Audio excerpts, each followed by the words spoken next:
मी वैशाली अशोक घुमटकर, पुन्हा राजगुरुनगरवरून आले. मला 1-2 महिने खूप त्रास झाला, टॉयलेटला वगैरे म्हणजे खूप त्रास होत होता. मग त्याच्यानंतर एक माझी मैत्रीण आहे, तिच्या मिस्टरांनी ॲड्रेस दिला हॉस्पिटलचा.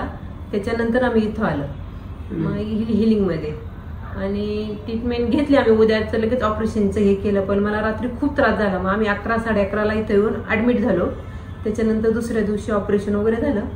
एक 8 दिवस त्रास झाला मला, त्याच्यानंतर एकदम नॉर्मल झालं. आता एकदम व्यवस्थित वाटतं. पहिलं मी स्त्रीरोग तज्ञाकडे 1 वर्षापूर्वी ऑपरेशन केलं होतं पिंपरी गावामध्ये, पण त्यांनी काही एवढं हे वाटलं नाही. पण त्याच्यानंतर वर्षानंतर परत दुसऱ्यांदा ते आलं. पण आता ऑपरेशन झालं, व्यवस्थित वाटतंय. स्टाफ वगैरे खूप छान आहे, यांची व्यवस्था वगैरे पण एकदम छान आहे. आणि परत कुणाला अजून प्रॉब्लेम आला तरी तर पाठवू आम्ही दुसऱ्या पेशंटला. आणि काय त्रास होता आई तुम्हाला? मला आहे ना फेस्टुला होता आणि टॉयलेटला गेले की टॉयलेटच होत नव्हते, म्हणजे त्याचा खूप त्रास होत होता. आता कम्प्लीटली एकदम क्लिअर झाला.